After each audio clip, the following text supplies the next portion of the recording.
the office of the IGG, saying that they are going to fight tooth and nail to make sure they bring justice and they also apprehend the people who are actively involved in this. And I'm thinking, okay, all right. Well, we were also told His Excellency was quite furious. Yes. They say it was Thursday, or one of those days there was a cabinet meeting, and we are told, we don't know how true it was, but because we are not part of that. But nevertheless, you wonder. I think this, His Excellency called it the fisherman cabinet, is it? Okay. He has his whistle to drive his point home. I don't know if it's actually fishing, frogs or fish. But let's wait and see. Let's wait and see. And I mean, later on this week, he's bound to address Parliament. Oh, yeah. I don't remember the last time he did that, well, at least directly. So I can't wait to see or hear what he's going to say to these legislators. I'm very, very, very, very in such an anticipatory mode to hear what he has to say to these ladies and gentlemen. Robert, good morning. Welcome back from the weekend. Good morning to you. Good morning, the entire team. Good morning, our viewers. Thank you so very much for waking up with us. Well, my weekend was fine. I must, of course, with a few disturbing things here and there, more so when you look on the social media. There's something that was trending last week and moved in over the weekend, where one of the pastors, if I'm to say, was telling church people that if you don't give us money, if you don't give us your tithe, then don't blame us if you are to take money from the LGBTQ. And I found that also very disturbing. So it meant like, you either give us money or don't blame us when we will come and take that money. But also, on the other side, we have the consecration of a new bishop. That is in Chigezi. They got a new bishop yesterday, and it was a very colorful ceremony. According to what I was watching on UBC TV, I wasn't there, but it was very colorful, and we congratulate the people there. Now the sheep have a shepherd to lead the entire area there. But also, like Felix said, I think this whole thing, when the president addresses Parliament, it's on the 16th? Yeah, that will be on Thursday. That will be on Thursday. So there's so much that Ugandans are waiting to hear. I'm so anxious. I'm so expectant. What are some of those issues? Because it's not the State of Nation address. This is not about any disease outbreak. This is about current affairs and things happening. So all Ugandans, we urge them, and of course UBC will be giving you that live coverage, to have your eyes glued on your TV set, to have your ears, because it will also be on our radio stations, to listen. What is it that the head of state is going to speak about? Tell Ugandans, most at this time, when many things seem to be not easy to comprehend and understand by Ugandans. But I'm also optimistic, Philo and Felix. When the IGG says she's serious into this, I hope we see something. For those that have been following, do you remember the LC1 bicycles? When people were supposed, LC ones, local council ones, were supposed to get bicycles. Now, they were very expectant. The bicycle story, people, was another issue. Yes. That they waited, then what they were told, what happened. But at least for that, we got some bit of justice, not full justice. At least we saw some people being apprehended and held over that. Well, I don't know how this is going to go, but she's actually saying there is quite a lot of money that has been mismanaged during the course, especially money and also relief items. My question, though, is yes, I love the fact that she acknowledges that, and she talks about it very passionately. But I'm wondering, did it have to get to this point? Imagine a situation where, if this hadn't really come to light, if people hadn't actually noticed, if these the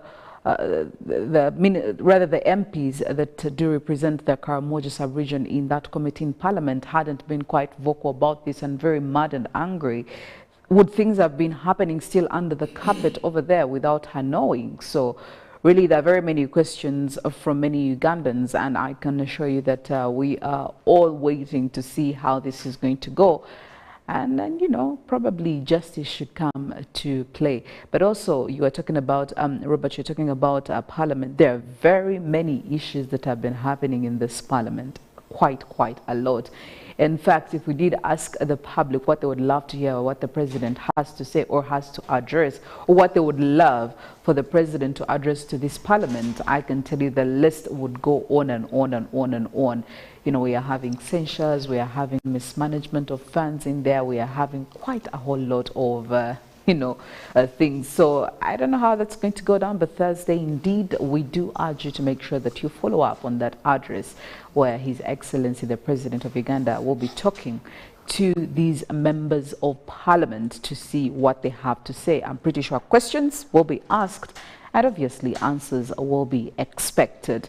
It's Good Morning Uganda this Monday, and we are on to business, having conversations that matter in the wee hours of the day, and local stories as well, plus international stories are quite important for us to know what's going to be happening there. But we will start off with some of our local stories here. What's happening, Robert and Felix? Well, we'll begin with our head of state, President Yoweri Kaguta Museveni. Happens to be in Algeria. President Museveni held talks with his Algerian counterpart at the presidential palace. Later, laid a wreath at the monument and then toured the Military Museum. President Museveni is in Algeria on a 3-day trip. On the second day of the trip, basing on the invitation of the Algerian president, the two heads of state are expected to attend the first ever business forum between Algeria and Uganda. Uganda has exported a number of items to Algeria, including milk, coffee, beef, poultry, and other agricultural products. Although exports are still low, the export earnings from Algeria stood at $2 million, according to the Bank of Uganda report 2020. Now, Reverend Onesimus Asimwe has been enthroned as the 6th Bishop of the North Kigezi Diocese by the Archbishop of the Church of Uganda, Stephen Kazimba Mugaru, at St. Emmanuel Cathedral in Rukunjiri. And the Vice President, Major Jessica Alupo, who represented President Museveni, urged the new bishop to fight bad values affecting the Church and African norms at large. The Right Reverend Bishop Onesimus Asimwe's enthronement follows the demise of Bishop Benon Magezi, who died of COVID in 2021. The Vice President said the Bishop Onesimus should use the new position to promote development among the faithful. And moving on, following the directive of the President, Prime Minister Robin Anabanja made an on-spot inspection of the stalled phosphate manufacturing plant in Osuku, Toro district. The purpose of the inspection was to identify challenges facing the factory to enable government to take necessary interventions to have it back to operation. The multi-million-dollar phosphate manufacturing plant in Osuku, Toro district was stalled over 2 years. Government has planned to initiate interventions aimed at getting this project out of its current crisis. Sitting on over 265 square kilometers of land, the Uganda-China Free Zone of International Cooperation Project had planned to produce 300,000 tons of fertilizers, among other products, on behalf of government and the people of Uganda. The Prime Minister expressed concern seeing such a big fertilizer plant suffocated and dormant. Now, more than 50 primary teachers across Bugisu sub-region have resolved to fight homosexuality and all forms of child abuse. The teachers passed the resolution while meeting the Executive Director of the National Children's Authority, Martin Chiza. The Executive Director of the National Children's Authority, Martin Chiza, has held a meeting with the primary school teachers in the areas of Bugisu sub-region with an aim of rerouting them about teenage marriages and same-sex relationships.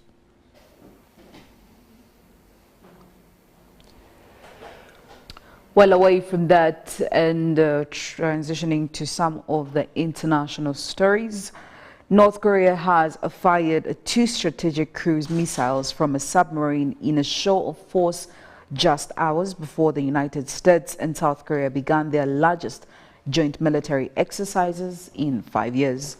The tests, reported by state media on Monday, came days after leader Kim Jong-un oversaw a series of weapons launches and ordered his soldiers to intensify efforts to repel its rivals' frantic war preparation moves.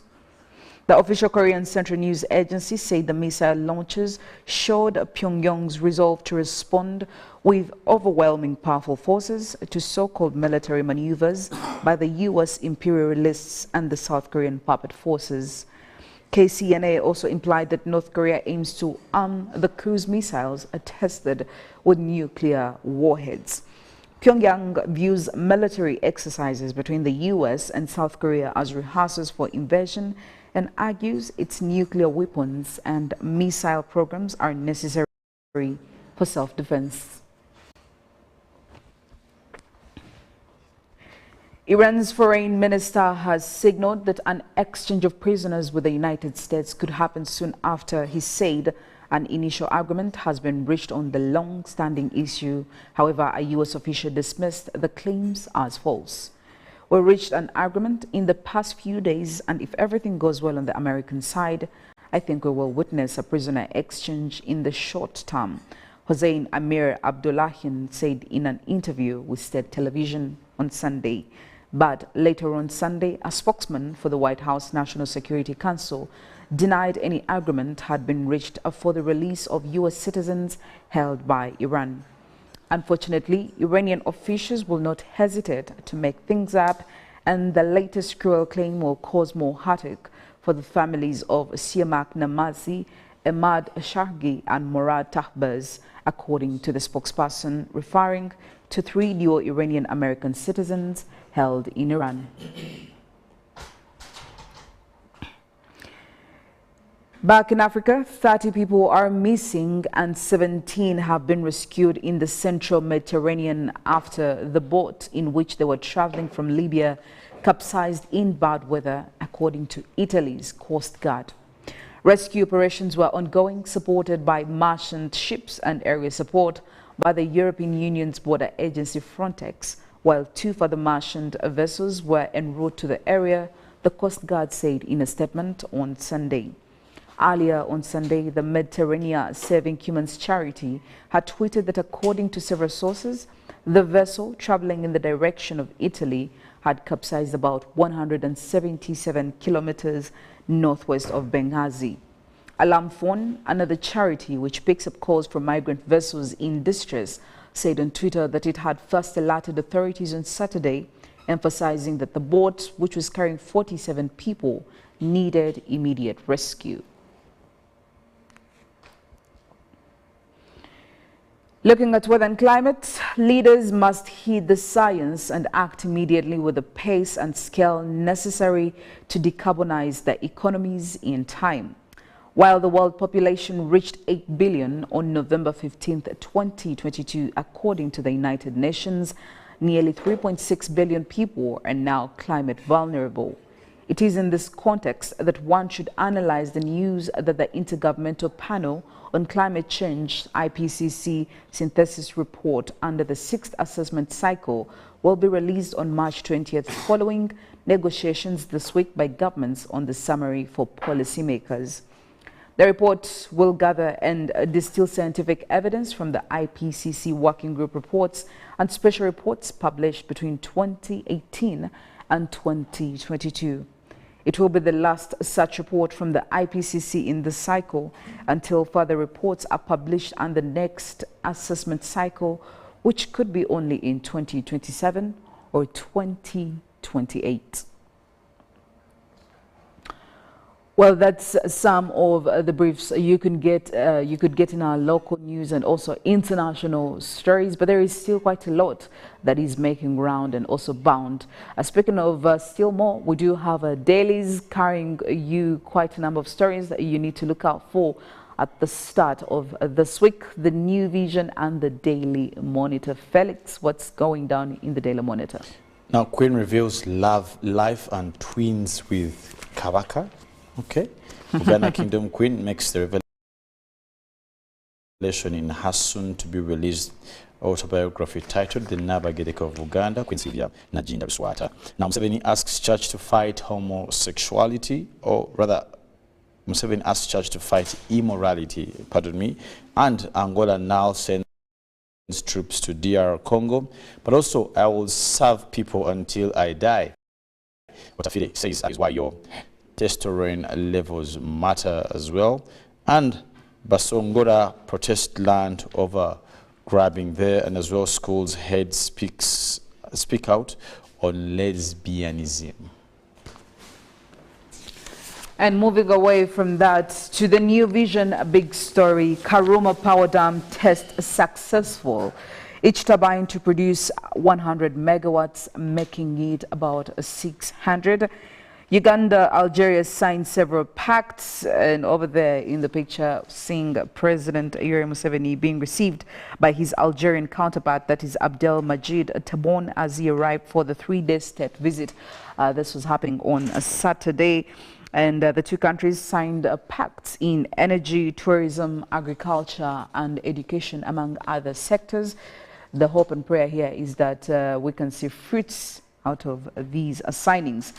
Iron sheets, news around ministers tightened, and looking at the new Chigezi bishop installed, the Archbishop of the Church of Uganda, Dr. Stephen Kazimba Mugalu, blesses Bishop Onesmus Asimwe and his wife Florence as he is consecrated and enthroned as the 6th bishop of the North Chigezi Diocese. This was happening yesterday. Indeed, quite a big day for the Christian community there. ADF operation, UPDF kills a top rebel in Congo. Well, that among many other stories, you can really get yourself a New Vision this morning and the Daily Monitor. But also, just for your daily health check, Robert here has something to tell you this morning. Well, it is about your health, and you need to boost your immune system, because that is the only way you can save your monies. Just 1,500, you can get Hallelujah Jinga tea, or you can get Hallelujah tamarind drink at any retail shop, any supermarket. Get yourself any of the flavors. Good morning, Uganda. We'll go for a break, but we still have quite a lot coming up for you here in our daily show to ensure that you get all the information you need. We'll be having the newsreel, myself and Felix here, looking at what matters and what counts when it comes to poverty, especially here in Uganda. Why do you think there are high levels of poverty in Uganda? Could it be because of bad governance? Could it be because of a poor social or social capital, or among us many other things? We would love to hear from you. What exactly do you think is the reason as to why we are registering quite some high levels of poverty in Uganda, especially even after we have registered a number of improvements in several sectors that we'll be discussing this morning. We also do have updates coming in from Monen, who will be telling us more about the traffic situation in Kampala. How is it looking like on this Monday morning? Not forgetting weather and climate news. She still has quite a lot for you to come in there. GMU agenda is also queued up as well. Not forgetting the sports updates, what's been happening in the world of sports, and later on GMU Extra. So yes, I can say it's a full package for you this morning. We'll go for a break. When we get back, a lot to talk about. Live from UBC Studios in Kampala. This is Good Morning Uganda.